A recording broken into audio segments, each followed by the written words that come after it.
Welcome to DIA Today, Democracy in America Today. I'm Matt Parks alongside Dave Corbin. Glad to have you with us as we explore the ideas behind today's headlines.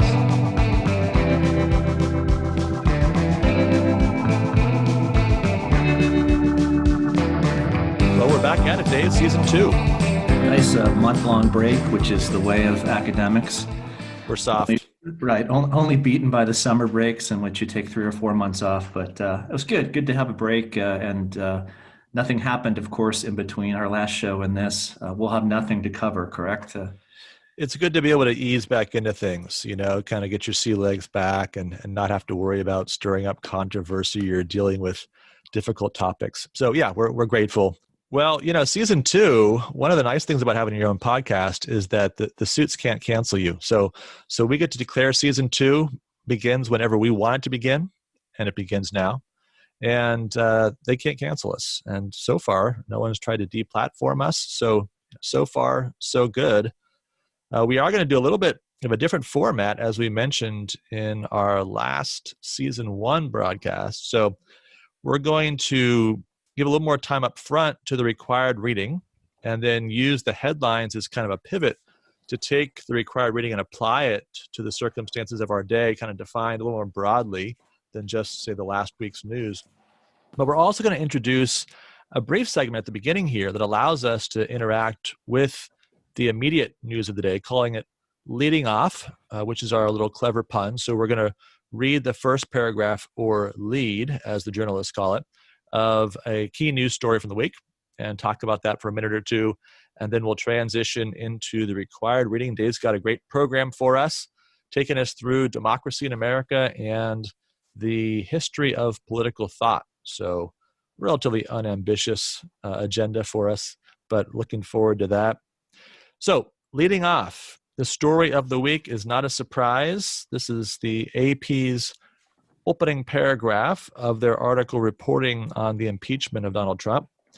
President Donald Trump was impeached by the U.S. House for a historic second time Wednesday, charged with incitement of insurrection over the deadly mob siege of the Capitol in a swift and stunning collapse of his final days in office.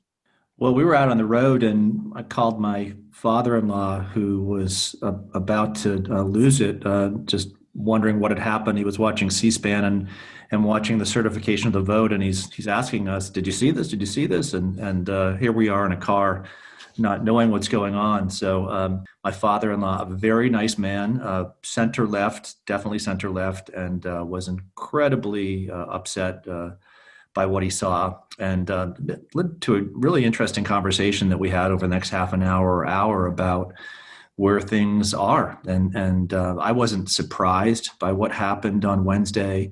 I think we've had a conversation over the course of our first season where we kind of see things like this happening. Nothing seems to surprise us anymore. This kind of recklessness, the movement toward a mob mentality. I think we've referenced Lincoln's Lyceum address at least 3 or 4 times in season 1. So not good events, but not events that I think that if you're tracking carefully would catch you too far off guard. Yeah, I think that's right. And unfortunately, this has been building really over the course of many months, or you could say years, but then also the crescendo since the election and just the repeated refusal of President Trump to acknowledge his defeat, to concede anything to the underlying realities or the obligation even to prove his argument, right? To make a case that's actually defensible, followed up with evidence, and could be demonstrated in court. And then just the fanatical response of some of his supporters to all this, which we'll get into a little bit more later on, that led to this, I think, absolutely necessary second impeachment. We'll see how the trial proceeds from here. Sounds like it might begin before the inauguration of Biden and then continue past that. But, this is a terrible end to the presidency, but hopefully this is going to sober some people up. Now, that's not guaranteed for sure. And, we've got talk of more conflict this weekend at various state capitals and talk of events surrounding the inauguration. So we'll see what the next week brings. Hopefully we're not talking about more stunning events a week from now as we move ahead with the next episode. But, that seems like it's going to really take some leadership. I hope that Joe Biden will be up to that in his inaugural address, and that there'll be bipartisan voices that are able to help us move forward in a more productive way. Yeah, I'm not sure that will happen, though, because I see a lot of stirring of the pot this past week, this drive for impeachment when he'll be leaving office January 20th. Anyway, I just wonder, is this an event where people are responding to it in a way that will lead toward that peace and unity, or will it allow some people to accumulate that much more power and think of it as a political play rather than something that really does what we need is urges calm and unity and reconciliation with a republic that's really having a crisis, is in a great crisis right now. So that's what I fear, Matt. I don't see some of these responses as being reasonable responses grounded in a love of law more than taking advantage of the situation that we're in. So. Well, we'll have more to say on that, no doubt, as we move along, not only today, but in the weeks to come. Let's now turn to our required reading. So, Dave, you're going to lead us through this, the first of our discussions of democracy in America and the history of political philosophy. Yeah, so if you were listening last month, we said that in season 2, what we want to do is make our way through perhaps the greatest book ever written on the United States, and perhaps the greatest book also ever written on democracy, on the modern age in which we live, namely Tocqueville's Democracy in America. So the game plan over the next 15 weeks is to assign to our readership, our listenership, I should say, 15 to 20 pages from Tocqueville's Democracy in America each week. And then we'll cover over 15 courses or modules. We'll cover the entire reading. Secondly, what we'll do along the way is we'll have an adjacent commentary on a great work from political thought or philosophy or theology that speaks into the same issues that Tocqueville is covering for that part of his text. One of the wonderful things about Tocqueville's Democracy in America, as many commentators have said, is that it all fits together. There's a great intention to the writing. There's a logic as you move from one section to the next. So hopefully you'll see some of that logic, and if everyone's ready to kind of have a college course over a podcast, that's what we'll be aiming at. So that said, our assignment for this first episode of season 2 was the author's introduction to democracy in America, or Tocqueville's introduction to democracy in America. And what I want to say real quickly here about this author's introduction is that I think 2 things are being introduced by Tocqueville at the beginning of his work.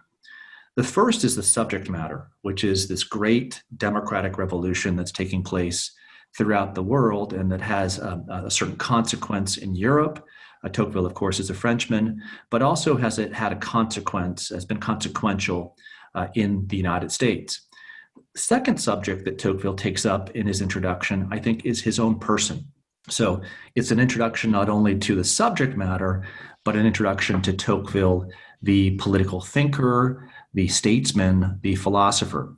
How should a thinker, statesman, or philosopher deal with a subject as filled with tension as the movement forward of democracy as it covers the world? So let me say a few things about both of those topics: the subject matter and Tocqueville himself. Tocqueville begins in the page 3 of his introduction, if you're using the Winthrop Mansfield translation, which we're going to reference throughout this season. Nothing struck my eye more vividly in looking at the United States than the equality of conditions. This gives a direction, he says, to the public spirit, the laws, the governing maxims, and the habits of the governed. This has been the case, he'll argue, not only in the United States, but in Europe, so much so that he believes that a great democratic revolution is taking place. So one of the things that he does, and I think this is something that speaks to the beginning of the show, is he says, well, what am I going to do with this subject matter of a great democratic revolution taking place? And at the end of his introduction, he'll say, I end by pointing out myself what a great number of readers will consider the capital defect in the work. This book is not precisely in anyone's camp. In writing it, I did not mean either to serve or to contest any party. I undertook to see not differently, but further than the parties. And while they are occupied with the next day, I wanted to ponder the future. So Tocqueville is keen on trying to understand what this democratic revolution will mean for mankind, will mean for people living within Western civilization. And while you can get caught up in the events or newsreel of the day, think over a larger period of time, that macro level thinking of a century or 2 centuries or 5 centuries, and think what is opened up by the possibility of life becoming more democratic and what we might have to fear. What are some of the elements of democracy that might tend not towards flourishing, but might undermine that same flourishing? So Tocqueville has this kind of broad outlook. And it's with this broad outlook that he begins the introduction and looks back 700 years from the time that he's writing in the 1830s. He says every single thing that's happened in the world over the past 700 years has led towards this growing strength of the equality of conditions. Whether it's elements that are taking place within the church that open up clerkships in the church to those of lower rank, civil laws that are coming into place, the growth in commerce that occurs between the 11th and 18th century, changes in education and literacy, the development of science, the development of the ability for more and more people to own property. Quote, each new idea had to be considered as a seed of power put within reach of the people. So when he looks at these events, he says, and he's writing in a Christian age, he says, I've got to wonder here, is this movement over the last 700 years, is this democratic revolution, is this providential? Is this what God would have for the world? And in part, he says he writes the book Democracy in America under a spirit of terror, because if this is God's doing, why should I, or how can I, as a human being, as a thinker, question what God would bring into the world? But interestingly enough, while he accepts the fact that you cannot stop democracy, he'll answer this question of whether he can still be reverent by saying the following: a new political science is needed for a world that is new. So what do we do as individuals seeing this change before us and noting that some of the change could be good, some of the change could be problematic? We have to try to figure out why the change is taking place. We have to figure out where we're going. We can't stop things that are moving in a certain direction. He argues to wish to stop democracy would then appear to be a struggle against God himself. But perhaps this new political science can direct this democratic revolution into its proper course. People in his age, Tocqueville argues, have not done this. He says the most powerful, most intelligent, and most moral classes of the nation have not sought to take hold of it so as to direct democracy. No one's had the courage and energy to seek something better. So I said this introduction is an introduction to the subject matter of a democratic revolution, but it's also an introduction to Tocqueville. What responsibility do we have as teachers of politics, as observers of the world, in a world that's moving in a certain direction? We have a responsibility to try to direct things in a better direction, to have the courage and energy to seek something better, and to use whatever platform we have to try to encourage that positive change. Tocqueville's book, Democracy in America, is an attempt, I think, by one of the greatest minds in the modern world to look at where we're tending and to make things better. Yeah, and I think, you point out some real interesting challenges as it applies to us. When you think about this idea of seeing beyond the present day and not getting caught up in the party squabbles, I think, as challenging as that was in de Tocqueville's day, I think it's probably more so in ours, where the tyranny of the immediate is so palpable. Anytime you get on the internet, anytime you're involved in email, you're on social media or whatever, and the need to comment on everything and to respond to everything. And where is the time to take a step back or 3 steps back and reflect on the long trends that are underlying whatever it is we happen to be seeing in this moment? And who will give you the chance to, in some nuanced way, engage these issues in ways that might challenge party orthodoxies in every direction, right? Where you're just not willing to repeat the pieties of the various groups that have clearly drawn their lines, this tribe over here and that tribe over there. We live in a culture where there's just so little tolerance of that. And as I say, so little time really for that sort of reflection. So I think what Tocqueville does is give us an interesting model, which I think he then sees in some of his American subjects that he studies, about taking this God-ordained order as a fixed thing, but then operating within the freedom that God has actually given to human beings to chart a course within the boundaries that he has established. And so this political challenge that's emerging in dealing properly with democracy is one where it will take the best judgment, the most prudential wisdom and statesmanship and philosophical reflection in order to take this raging sea and provide some measure of order so it's a blessing rather than a curse. And when he closes the book, he talks about having a salutary fear of the future, a healthy fear. And we know what that's like when you know there's a due date coming up, and so that forces you to concentrate and to work hard. You're not overwhelmed by the fear, but it's a healthy fear that guides you to good habits and to do the thing you should do, but you might be otherwise too lazy to do. But that's the kind of impression that seems to inform the whole work, this salutary fear of the future. And I think that's very much applicable to our own day, that we need to have a right fear of the conditions in which we live, the hyper-democracy and all that attends that.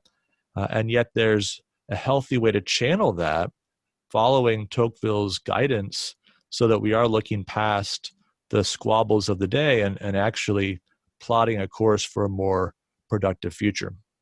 Agreed. And one of the things then that you have to look at, if most people look at the newsreels and change in an immediate fashion, why do we do that? And can we overcome that kind of cult of the immediacy? And Tocqueville doesn't believe that's going to happen, right? You're going to have partisans who are definitely going to try to stir the pot day by day, and they're not going to have that longer term approach and salutary fear that is a good thing that leads to prudence and foresight. So who are these partisans that he wants to look further afield then? So he says, kind of in the middle of the introduction, he identifies these two groups. And I think this is going to be a very important identification, not only for our first study today, but as we go through the next 15 weeks. The two groups are what he will call the lovers of Christianity on the one hand, and then the second group are the lovers of freedom. So hear what he has to say about Christians. One still encounters Christians among us, full of zeal, whose religious souls love to nourish themselves from the truths of the other life. Doubtless they are going to be moved to favor human freedom, the source of all moral greatness. Christianity, which has rendered all men equal before God, will not be loath to see all citizens equal before the law. But by a strange concurrence of events, religion finds itself enlisted for the moment among the powers democracy is overturning, and it is often brought to reject the equality it loves and to curse freedom as an adversary, whereas by taking it by the hand, it could sanctify its efforts. So Christians have a great role to play as the world becomes democratized. Equality rightly understood and applied, orderly freedom brought into being, could lead to that which God wanted. However, that has not been the approach that many Christians, Tocqueville would say, in his age, have taken towards this revolution.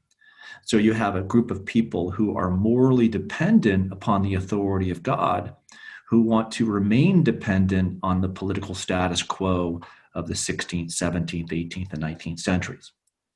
But who are the other set of partisans?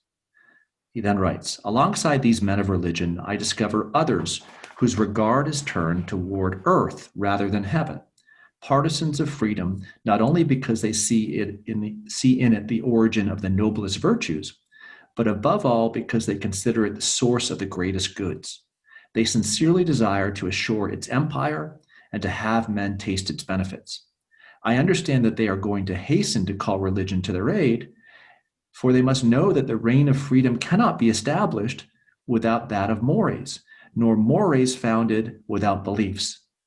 but they have perceived religion in the ranks of their adversaries, and this is enough for them. Some attack it, and others do not dare defend it. So like the lovers of religion and Christianity, who ought to be somewhat embracing of freedom, the lovers of freedom have rejected Christianity, religion, and morals.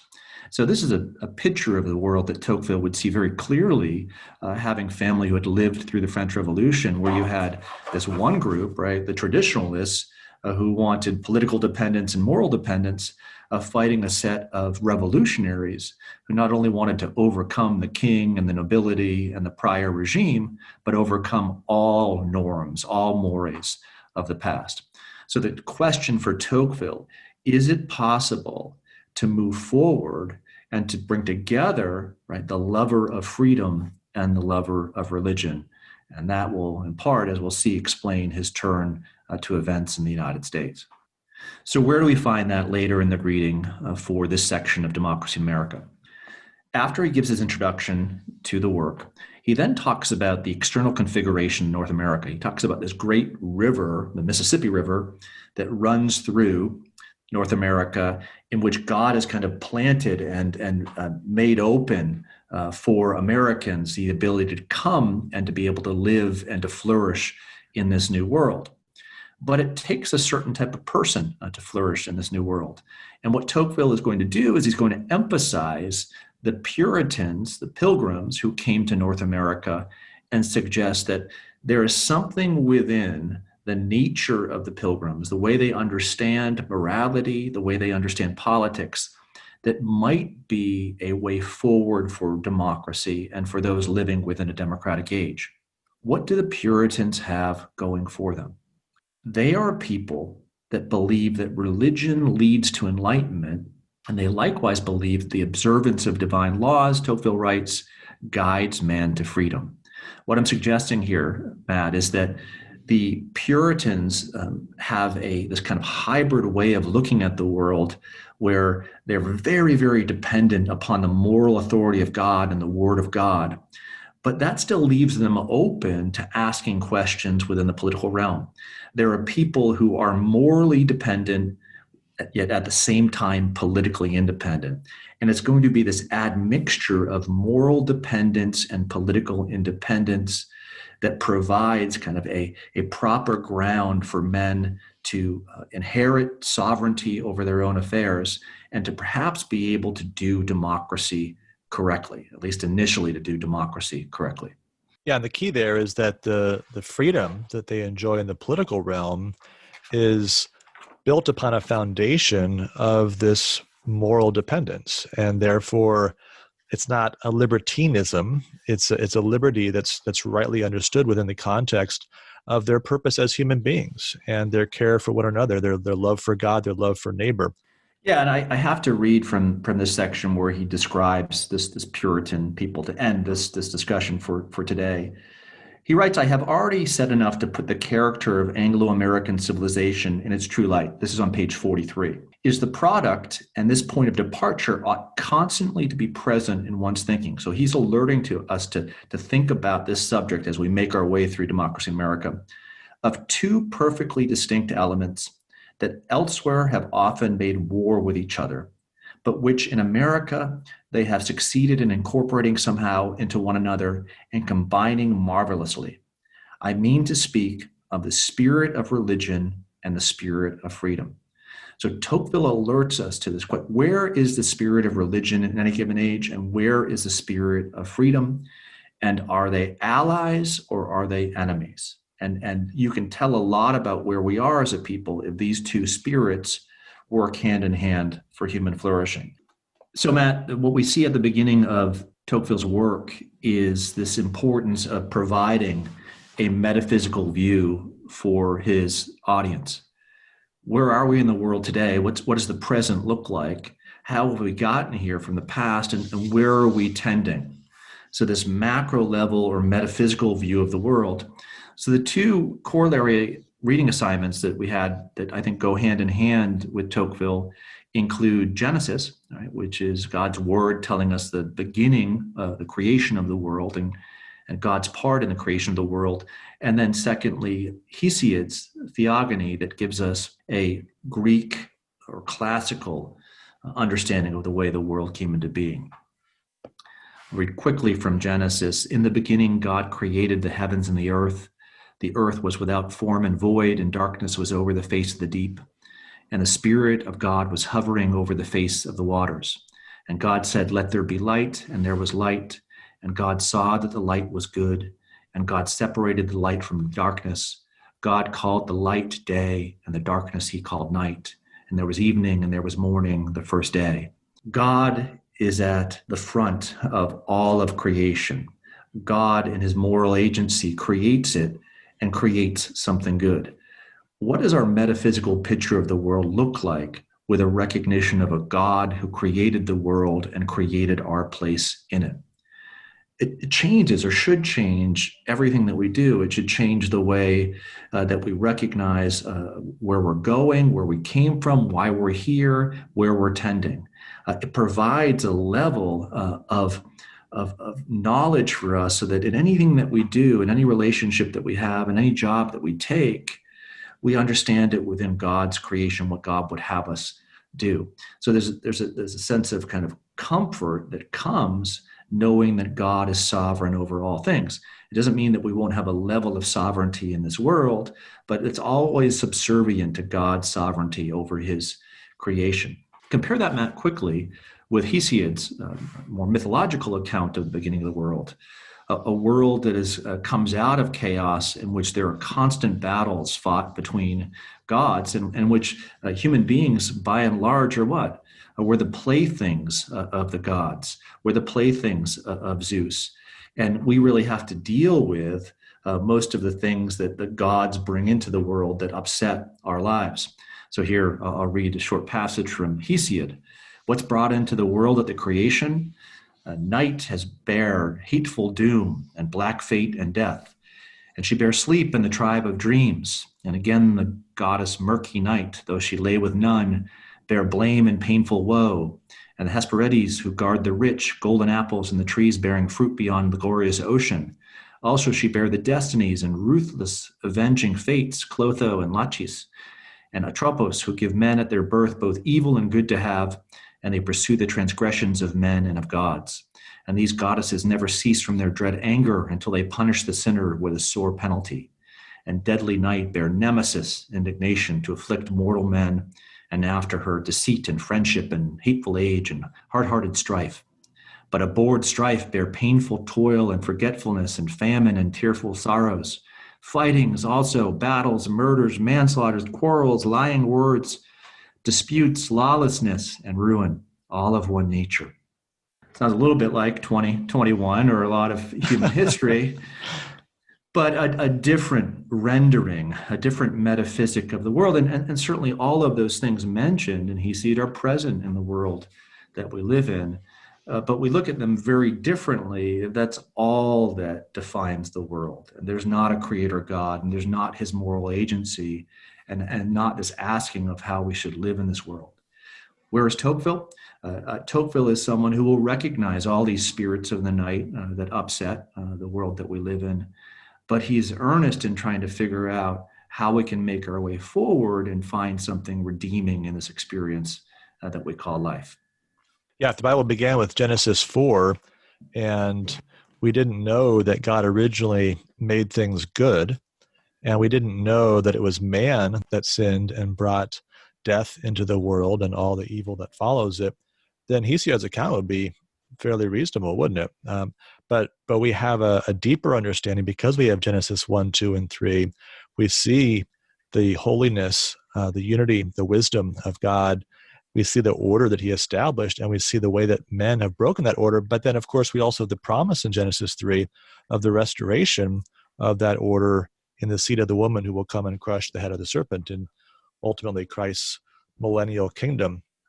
You see how the pagans struggle to make sense of the world that they observe. And of course, we would struggle to do the same. But to know that there's a deeper story revealed to us in the scriptures that gives us a more complete account of the beginning and the end makes all the difference in between as we live out our life in this fallen world.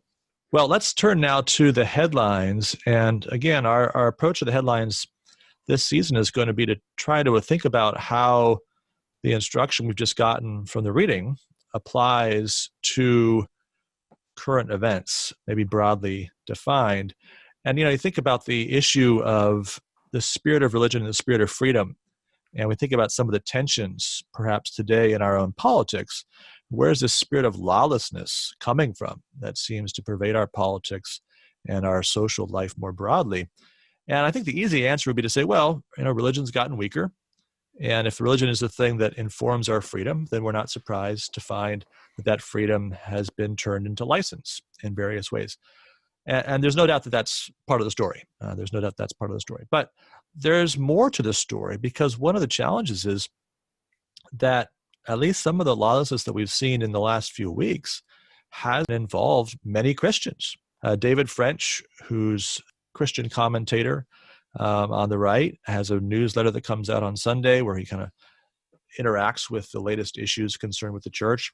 And he called what happened on January 6th in Washington, D.C., a Christian insurrection, and emphasized the role of Christians in that. And the point isn't that a right understanding of Christianity leads to insurrection, or that every Christian endorsed this or anything of that sort, but the dominant feeling of the group, the music that was played, even if you looked at the banners, there were Christian symbols all over the place. And he kind of challenges the reader a few paragraphs in, says, are you still not convinced that it's fair to call this a Christian insurrection?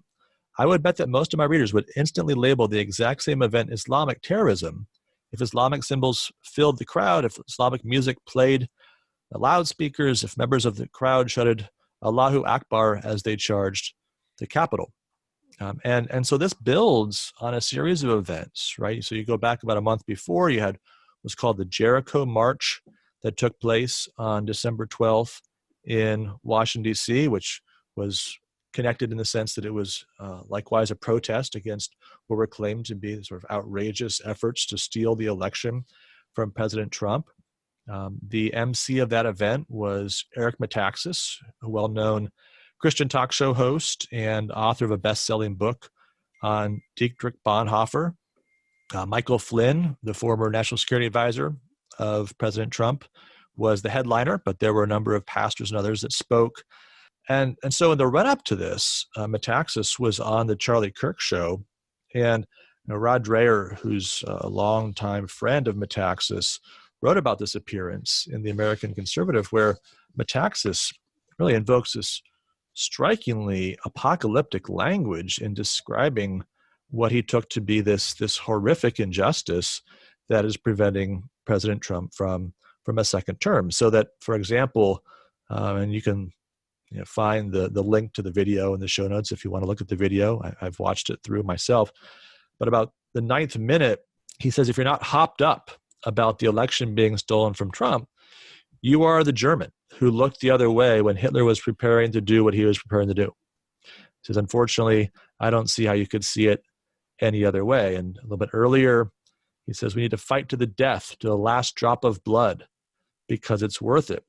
And so there's sort of this martial military rhetoric, but also interwoven in all this is kind of a Christian theology that God has some special role for President Trump, not in the sense of Romans 13, the powers that be are ordained by God, but more than that.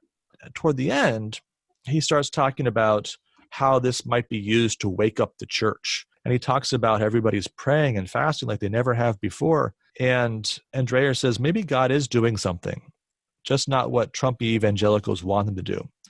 He is surely exposing intellectual and theological rot, the kind that inspires Christian leaders to declare apocalypse, exhort believers to shed blood and prepare for martyrdom, and to denounce anyone who disagrees as devil-driven collaborators with history's greatest evil, all for a cause that the leader cannot even begin to explain. Now, it's important to note that this piece by Rod Dreher is from December 10th, 2020. So this is 2 days before the Jericho March, and obviously almost a full month before the Capitol attack on January 6th. So he's not talking about what might happen. He's not anticipating violence. He's not blaming anybody for the violence that obviously happened after he's writing. He is raising serious questions about the danger of this rhetoric and the way that it intersects with a right understanding of Christian theology. There's been this evangelical tolerance of some of the worst elements of Trump's behavior and character that's really gone beyond the kind of thing that a political judgment requires. Well, okay, is this the lesser of two evils, or is this a flawed person in defense of a good cause? Those kind of arguments have been made, of course, throughout the Trump era, and people can have reasonable debates about those. But to put some of these theological categories and expectations upon Donald Trump and to sort of elevate the cause of Trump to the cause of Christ, there's a very strange mix of politics and theology that's found its way into a lot of churches. And you've got these evangelical leaders who have so convinced their congregations or the lay people of the church that a Democratic administration is such a disaster that they're prepared to believe any lie, no matter how outrageous, that asserts that Trump rightfully won on a landslide, as both Trump and Metaxas claim, that the effort to deny him is an enormous evil, and that therefore any action necessary to continue Trump's time in office is justified. Now, it's a very small minority of Trump supporters that were in Washington, D.C. on January 6th, and it's a minority of them that charged the Capitol. But the challenge is that if you took the rhetoric of some of these leaders seriously, that's what you should be doing. And the level of irresponsibility, particularly religious irresponsibility, is really striking. And I think of another person just saw today, Franklin Graham, who said that those 10 Republican representatives who voted for impeachment, he wondered what the 30 pieces of silver were that Speaker Pelosi had promised for their betrayal of Trump. And so, okay, the metaphor is not difficult to work out. Trump is Jesus Christ, and those Republicans that voted to impeach him are Judas. Yeah, one of the things that's interesting about the piece you reference is just Rod Dreher's commentary. Rod Dreher's written a great book titled Live Not by Lies, in which probably better than any contemporary author, he rightly identifies and takes seriously the evil of totalitarianism, goes back and talks about the workings of totalitarianism in the Soviet Union and the danger of totalitarianism present within modern Western democracies today. And we could point to a whole bunch of headlines that are pointing in that direction as well. So this is not an individual who thinks that the challenges that are before the 75 million people who voted for Trump are easy and light, or that this is a welcome movement or development in American politics towards a hyper-progressivism. This is an author in Dreher, right, who sees, where political correctness and where woke culture will take us and move us in the wrong direction. But the response to those people who make idols of progressivism in this world is not to make idols, right, of right politics in this world, but to want to move forward and to engage one another in the setting of a constitutional republic where the rule of law is supreme, not the empire of men or the empire of one man. There's a great line that we used this past year from Calvin Coolidge's autobiography is that if anyone thinks, right, that the country cannot operate without their own person, they're guilty of undercutting the spirit that made the American Democratic Republic so great. And that's what's happened in making Trump an idol over the last month or two. Do I think that there were election irregularities? Yes. Do I think that the mainstream media does not present a fair accounting of the way the world works, of Republicans, of conservatives in general? Yes. But is there a way to work against that constitutionally in a Republican way where the rule of law is emphasized over and over again? And I think there is. And I think had that been done more over the last 4 years, and in particular over the last 4 or 5 months, this was an eminently winnable election that was lost because we went in a different direction. So Jerry writes a second piece in that last week where he talks about the pathway forward along the same lines that you were just describing there, Dave. And he points back to the civil rights movement and the willingness of the leaders of that movement to pursue a nonviolent path. And we talked about this last summer. And the power of that example, and of course, the challenge of living up to that and being willing to take what comes with that, the dangers, the harms, the physical abuse, the verbal abuse, and all the rest. And he asked this question at the end, which I think is a pregnant question worth thinking very seriously about. We need serious strategy. We need serious leadership, moral, disciplined, driven by love, not hate. The question is this: who is the Martin Luther King of the deplorables? Do we even have the culture on the right, especially in the churches, capable of producing an MLK of the deplorables? And I think that part about the church in particular is a really important question to consider, right? If the evangelical leaders that are most famous are adopting this militant Christian nationalism and are abandoning the meekness of the gospel, where is that example going to come from that would allow for what turns out to be actual success, right? This isn't a pathway to surrender. This is the pathway to success. That's the argument he makes in the evidence of history. The patient trust in God and the pursuit of justice by just means actually sometimes works, and it's worth trying. Well, I'm an optimist, and I do think we have the culture on the center right and some in the center. And I think their culture is there in many instances in the churches. And I do think that we can revive this, because I think that there are many people among those 75 million who voted for Donald Trump who are ready to move that way forward. And I think it'll take something like understanding the crisis that we're in and how we got here by reading a book like Democracy in America and then asking the question, what does it mean to embrace the spirit of freedom and embrace the spirit of religion, and to do so understanding how those two things have worked together when we've been at our best as a nation, and how they might work together in the future so that we can have some level of calm and peace in the 21st century and beyond. So what's our assignment for next week, Professor Corbin? So we're going to move forward to pages 45 through 65 in Democracy in America.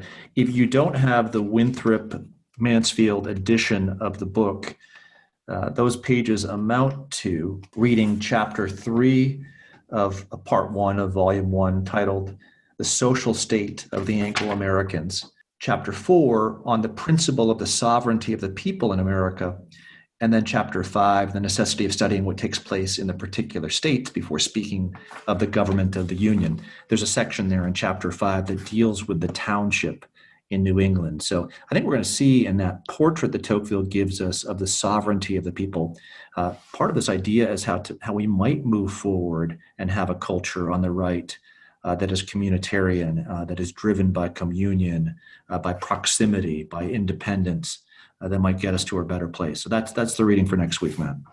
Great. Well, as men of the people, we like to end the show with a little bit lighter couple of segments, a little more fun. And so we are bringing back the Gradebook for season 2. Snowed in Texas last week, Dave. Did you get a chance to enjoy that? We saw there were 7 inches in some places. I don't know what you guys got. We were actually leaving Texas on Sunday and drove through Highway 10 heading west, and drove through 2 or 3 inches. And about half an hour into our drive, I got a call from my great neighbor, Stu, and he's like, listen, I know you're from New Hampshire and you know how to drive in this stuff, but no one else around here does. So be careful. So Texans don't criticize Texans too often, but maybe when it comes to snow, that's a good call. But yeah, it's great. It was great to see snow. The kids were happy about it. And we don't get much snow here in California other than what we see on the mountains behind us. So not in sunny Pasadena, though. It's funny how different it is from place to place. When we lived in Washington State, pretty far north, but not a lot of snow. 2 inches was enough to cancel school for often several days. New Hampshire, right, 6 inches, you might get a 2-hour delay. I mean, they start running those plows the moment the first snowflake falls. And you go down further south, I remember DC shuts down at the first snowflake, they're done for a week. So, it really depends on your experience. And it is funny, you're kind of fish out of water situation. You know exactly what to do. And you've got all these people around you that are probably fishtailing and not sure how to handle it. So what we're going to do is talk about snow day activities and think about how to grade some possible ways to spend your snow day. If you got an unexpected snow day in Texas, what do you do with it? I got 3 options for you, Dave. See what you grade. You'll assign to each of these. The first one, sledding, classic. I know growing up, that was what we would always do. We had a big hill by our high school, and tons of kids would all, usually by late morning, early afternoon, congregate there and all be sledding down that hill.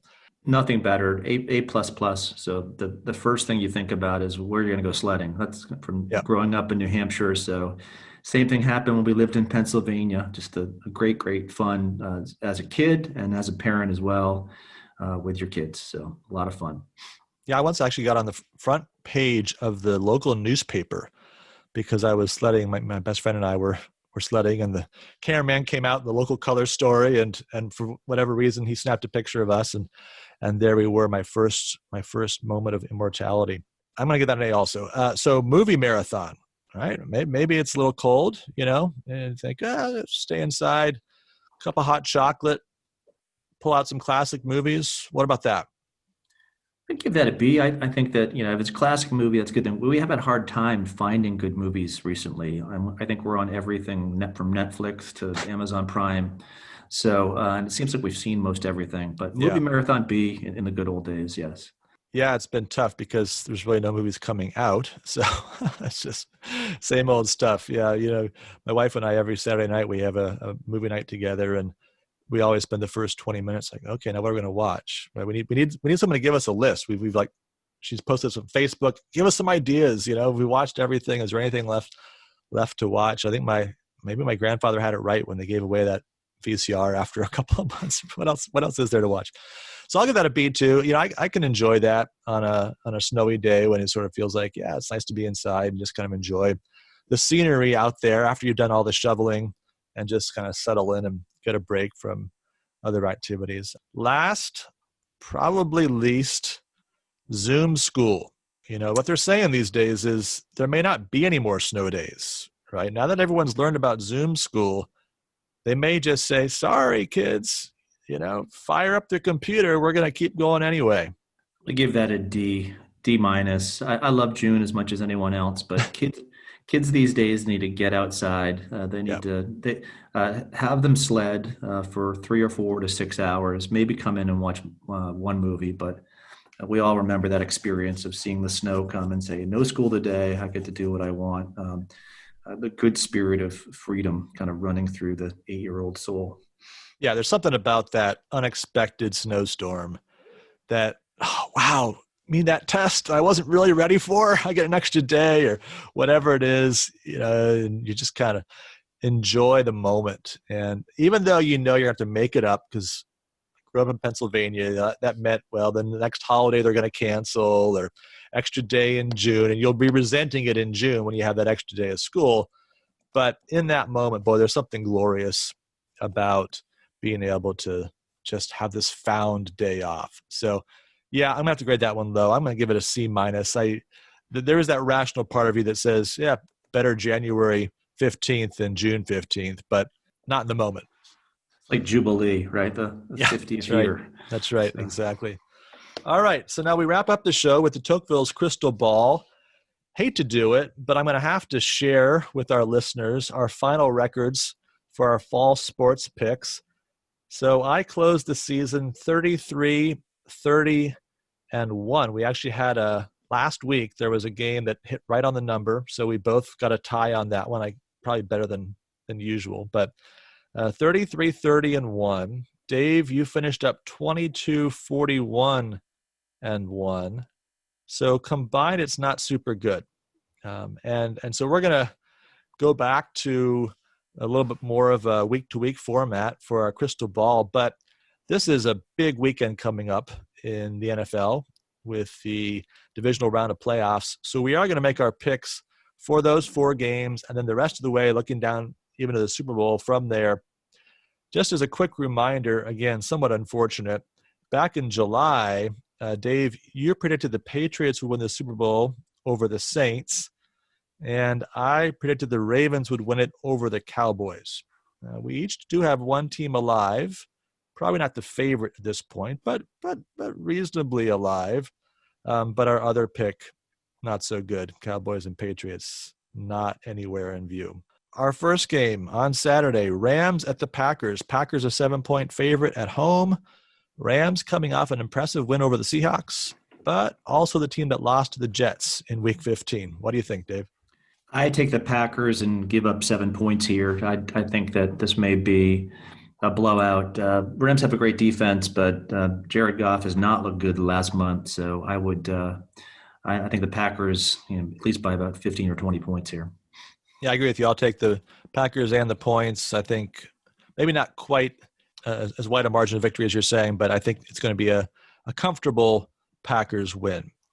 All right, second game on Saturday is the Ravens at the Bills. Bills just a 2-point favorite. Ravens had a nice victory last week against the Titans. Lamar Jackson's first playoff win. Bills, of course, beat the Colts. Josh Allen's first playoff win. So we've got these 2 young, impressive quarterbacks and 2 teams that I think have pretty substantial ambitions here. It's going to be tough for either one of these to lose. Josh Allen's been great. I think then the Bills have been great all year. I just think it's one of those years where they're not quite there. They'll get there. They're moving in the right direction, and they got their first playoff win. And on the other hand, I see the Ravens just coming in. Their playoff experience. Harbaugh is a good coach. They play hard. And as a Patriots fan, I've faced too many losses to the Ravens in the playoffs to not pick them here. So I think the Ravens pull off an upset here. Okay, I agree with you on that one too. I think the Ravens will win. I think it'll be a great game. I'm expecting something in probably 34-31 kind of game, but I think it'll be very entertaining. And yeah, Josh Allen's going to have his day. I think the Bills are building something pretty special, unfortunately, for the Patriots, but it's probably not this year. I think the Ravens maybe arrived a year or 2 earlier in terms of hitting their peak. Sunday, first game is the Browns at the Chiefs. Chiefs are a 10-point favorite. If you watched the first quarter of the Browns against the Steelers last week, you didn't have any idea what was going on. All of a sudden, everything falls apart for the Steelers. The Browns scoring seemingly every other play, 28-0. After that, a bit more of a competitive game. Can the Browns keep that going, or was that a moment of magic that the Chiefs will put quickly behind them? A moment of magic that they'll put quickly behind them. Playing the Chiefs is a little bit like playing Alabama. You have to score a touchdown on every possession to keep up with Mahomes. I don't think the Browns will be able to do that. I think the Chiefs will win by, once again, a large margin. I think the big blowout victories this weekend, 15, 20 points anyway, will be the Chiefs and Packers. Yep, well, I agree with you again. So, for better, for worse, we're on the same page on these. I think this will be that big win. The Browns had this great memory. It's great for their fans, but I think sometimes that can be a trap for the next game. The natural letdown that follows. The Chiefs are waiting for them. They're ready. They're primed.